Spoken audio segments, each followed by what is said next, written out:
Hi, and welcome to a new video called The Sacred Suppression: How Disconnection from the Void Creates Suffering and How Reconnection Heals All. This is the first episode, the first video about what we like to call quantum psychology.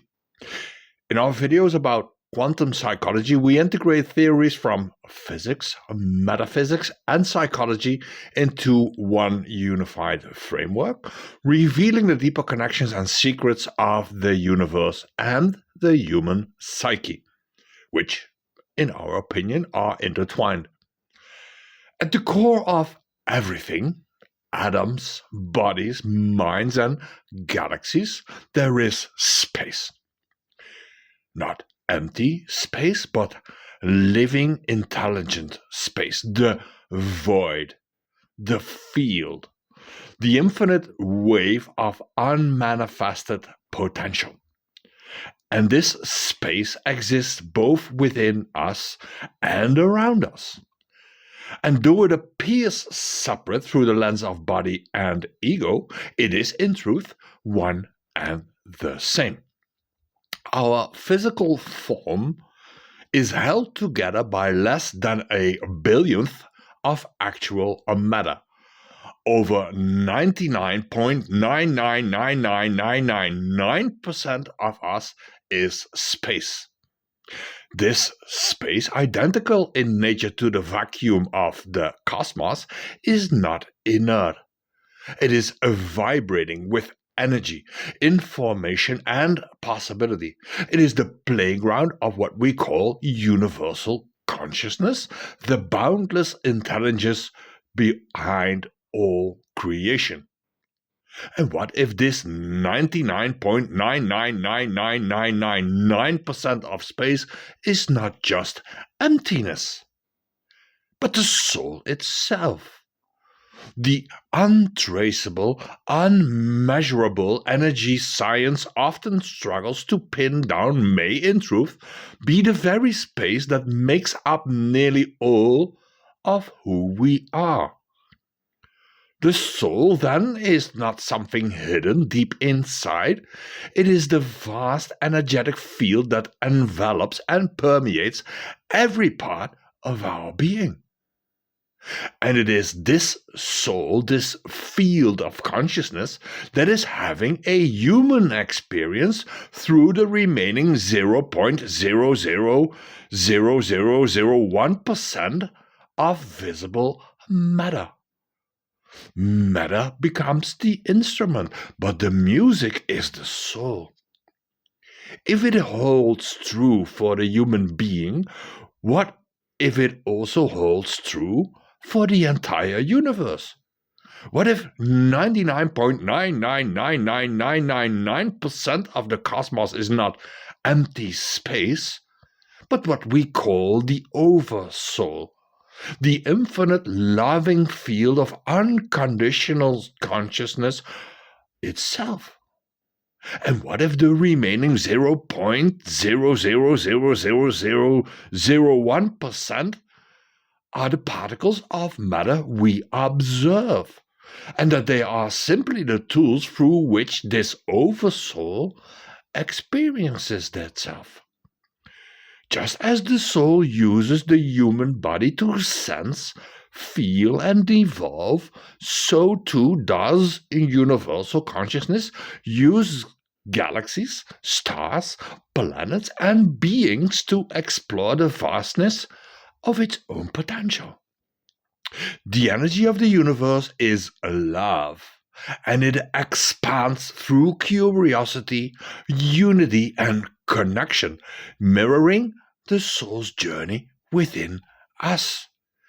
And what if that 0.0000001% of matter isn't merely an anomaly, but a cosmic symbol of the One, a singular particle arising within the womb of the Absolute Zero? not necessarily a lone particle, but a unified expression of the One, manifesting through countless particles that represent the physical universe. This could be the singularis, as we call it, the embodiment of the One forming itself within the realm of the zero, nothing. Thus, one, the form, is born through the zero, formless, and the absolute births the relative. The soul births experience. And the oversoul births matter not as a mistake, but as a necessary mirror to perceive, to feel, and to grow. Now let's create a bridge between physics and metaphysics, light, vacuum, and the collapse of creation. In a physical vacuum, what science calls empty space, an electromagnetic wave travels with a perfect relationship between its electric and magnetic fields. The ratio of electric field, E, to magnetic field, B, is constant. E divided by B is C, where C is the speed of light. What does this mean on the metaphysical level? It means that light, consciousness, moves through the unmanifest, the void, in perfect harmony, until it collapses into form, matter. That collapse in human terms often feels like a aha moment, a flash of insight, a moment of inspiration, which we can also call matter in a metaphysical sense. It is when the wave of consciousness becomes manifest as a thought, feeling, matter, or expression. In the same way, our inner being, our human vacuum, is meant to be a conduit for this flow. But most human vacuums are not clean vacuums. They are filled with static, as we call it. Trauma, programming, fear, ego-based perception. And that static disturbs the pure transmission of universal consciousness. We could say that our inner vacuum is fogged. And when it clears, even for a second, the speed of light becomes revelation, a flash of inner knowing that collapses into healing, guidance, art, or awakening. Let's talk about the inner vacuum and the collapse of light. The vacuum inside us is not absence, it is presence in waiting. It is the fertile silence of the soul before the words, the breath before creation, the stillness before the dance. When we stop filling our inner space with noise, effort, and mental commentary, the wave has room to move. The light has space to travel. And that's when we receive, not from outside, but from the deepest core of what we already are. And this is not a metaphor. This is physics becoming mysticism. The unmanifest becomes manifest. The formless becoming form. We are not broken beings looking for light. We are light collapsing into being again and again through the vacuum of our own stillness. The clearer the inner vacuum, the clearer the signal, the purer the field, the greater the transmission. And so the practice is simple. Clear space. Let the wave come. Feel it collapse and follow its trail home. The space between us, you and me, about entanglement telepathy, and the invisible web. Just as the space within atoms is not empty, neither is the space between human beings, between you and me. We perceive distance as separation, but in truth, that space is vibrating with energy, information, and possibility, a living field of communication. And through this field, we are constantly exchanging frequencies with others, with each others, even across great distances. Just like in quantum entanglement, where particles influence each other regardless of space, humans influence each other beyond the visible and the physical. When two humans resonate on similar frequencies, whether they are soulmates or twin flames or members of a collective field like fear or love, they connect through this vibrational web. It's not space between them, it is a bridge, a living field through which telepathy, healing, synchronicity, and soul contact occur. The illusion of distance dissolves. What we call far is simply invisible proximity.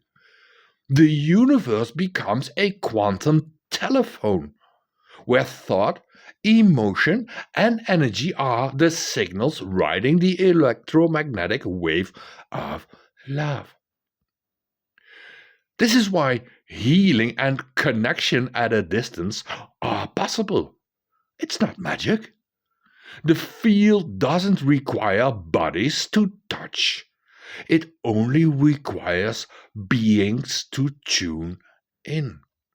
Space then is not separation.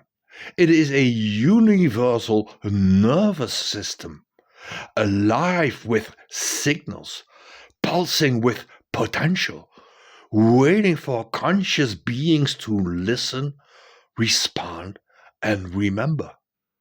We are already connected. We are already connected. And we always were connected. The driving force of this consciousness is growth and expansion. And the mechanism? Experience. More specifically, experience through emotions and feelings, which is why the human solar plexus, the chakra of the solar plexus, the emotional chakra, acts as a point of singularity for our personal transformation.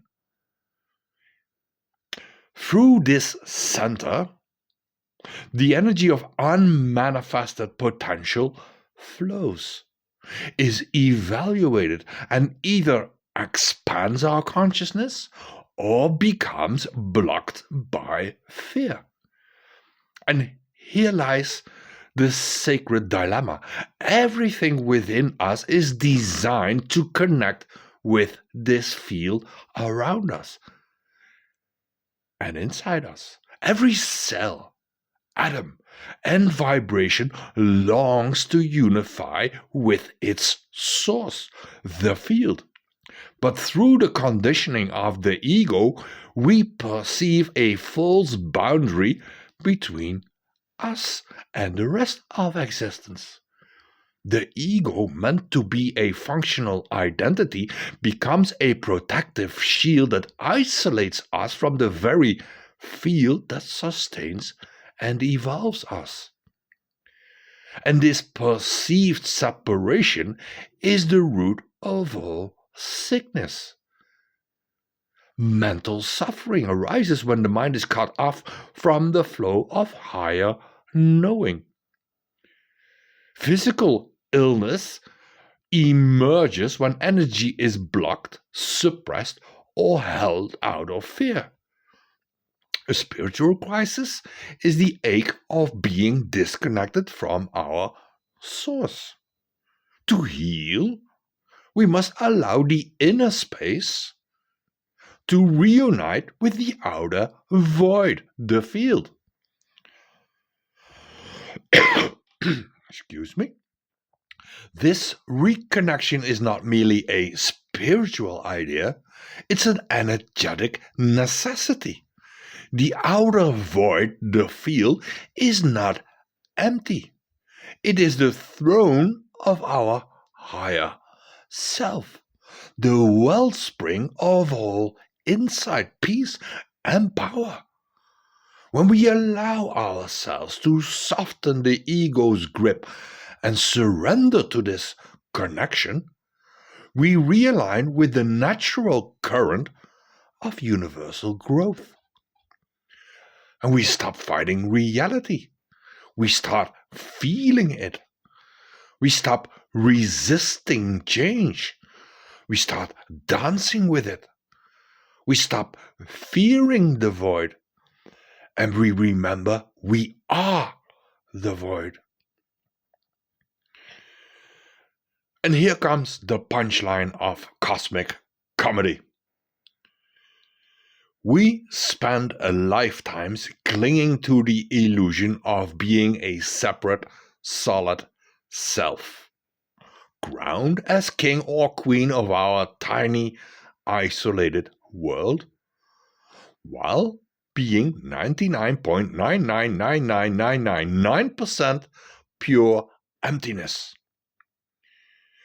The ego, our ego, sells us separation like it is a golden truth.